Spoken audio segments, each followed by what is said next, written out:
As a founding member of Motley Crue, my next guest is widely considered to be one of the world's foremost experts on the subjects of sex, drugs, and rock and roll. His new book is called This Is Gonna Hurt. Please welcome to my show, Nikki Sixx. How you doing? Hey, Nick. You know, Nikki. Yeah, no, I like Nick. You like Nick? Well, my East Coast friends call me Nick. But your real name is Frank. I was born, yes. You were born Frank? Yes. But you changed it into Nikki. I changed it, yeah. My father's name was Frank, and when I was kind of a little angry teenager, and he had left when I was 3, and it kind of came to this place as a teenager. I'm like, I'm going to, forge my own identity. I see. And then, ironically, later, I named my youngest daughter is named Frankie. Oh, so kind of like through forgiveness, I got to that place. So you came around. Came back around, yeah. Oh, good for you. Yeah. Now, I was reading all about you, so I found out that you have had 6 drug overdoses. Is that why you call yourself Nikki Sixx? No, but that's a good story, though. What a great story. What's the Can I use that one? Yeah, use okay, it. Good. But what has been Sixx from? What's Nikki Sixx? Well, actually, honestly, there was a girl I was dating, and she had a boyfriend named Nikki Sixx, who was in a previous boyfriend, and he was in a top 40 band, and I was going as Nikki London, and I was in a band called London, and I decided I wanted to change it because I didn't want to be Nikki London of London, and I was going to change it to 9, and I stole her ex-boyfriend. Yeah. All right, that's legit. I'm honest, right? Yeah, no, I think that's good. Well, and you've done everything else. Why not? That's not that bad, is it? No. But, and then one time in these overdoses that you had, you were declared dead. Yeah. How does it feel to be dead? God, that's a great song title, isn't it? I'm getting a lot of stuff from you. Yeah. We should jam. I didn't mean it like that. Yeah, but how do you feel to be dead? Well, you know what? It's. Did you see the light? People say they see a light. I can tell you things I saw. What'd you say? That I shouldn't been able to have seen. Like I saw the hotel hallway. I saw the ambulance. I saw the limo that was there. But I couldn't have really seen that because there was a sheet over me.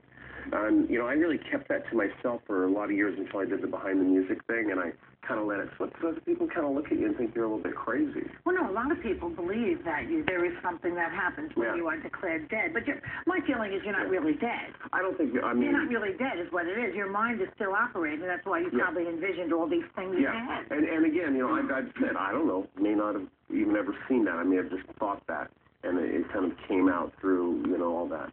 But I would assume that this was a wake-up call for you, right? After all the drug overdoses, and then you're dead? Yeah. Was that the end of your drug use? I mean, that was the beginning of the end. It takes a while, and addiction's a really hard thing to kick. What were you on, heroin? I was on heroin, coke, pills, alcohol. All at once? Yeah, all at once. Why just do a little? You just wanted to obliterate reality. Yeah, and there was a lot of stuff for me, being a very young child and coming from a broken home and being a teenage runaway and all that stuff. And then you get success, and that's a hard thing to deal with. And, through recovery, I've been able to do so much good stuff. And I'm a better songwriter. I'm a father of 4. I'm able to make decisions even in the face of adversity. And as an artist, I feel pretty centered. I have to deal with all the same stuff we all have to deal with, but I don't have anything to hide behind that. I like that. Well, there are a lot of guys and women, I guess, who go through a lot of trauma as children, but they're not talented like you are. Yeah. And so they're in obscurity. But, you've gone all around the block, and here you want to tell it because you're famous. I think we have a bit of a responsibility, once you've been through a lot of stuff to show it to the world that you can get through that kind of stuff. And that's like when I was doing my new book, and a lot of people I was photographing, they've been through way worse stuff than anybody in this room or a lot of people listening have. And they've been able to turn their lives around. And that's what inspired me to shoot them and kind of tell their story and intermingle it with mine. And when I'm doing the book signings, it's amazing how many teenagers are coming up and they have tears in their eyes, and young adults, and they're like, I feel so inspired. Because in the end, the concept behind the book is, you can get through anything if you want it bad enough. Sometimes it does you in. They say if it doesn't kill you, it makes you stronger, but sometimes it kills you. Yeah. But, so the childhood sounds pretty bad. Yeah. You were abandoned by your father when you were 3. Yeah. Well, that happens to a lot of people.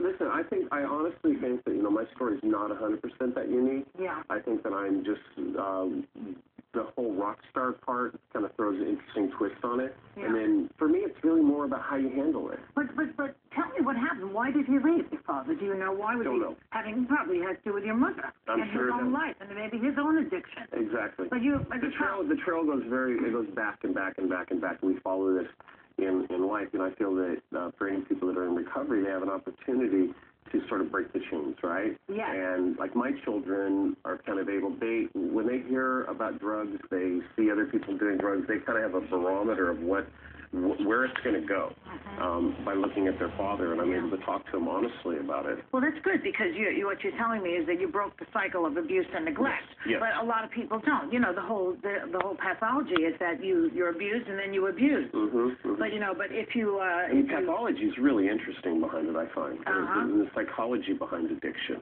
And the breakdown emotionally, and what happens to people, and how they treat people, and then it continues. Like, I'm an addict, and I'm using. How many people do I affect? Behavioral. That's right. Right? And then, of course, you had the double whammy of your mother leaving you. And Yeah. how old were you when your mother left? My mom, took off when I was about 6. What ended up happening is I ended up being with my grandparents, and it wasn't like so much of an abandonment issue. I feel it was abandonment, but I don't think in her case it was like I'm getting rid of my son. I think it was I'm young, I have a son, I'm kind of in the 60s, I'm living the life, and he'll be with, the grandparents, and I'll, get him when I get my act together, and that kind of never really happened. It didn't really work out that way. Okay, when we come back, I really am interested in hearing how you got out of all of that. Awesome. All right? Awesome. We'll be right back with more from Nikki Sixx in a minute.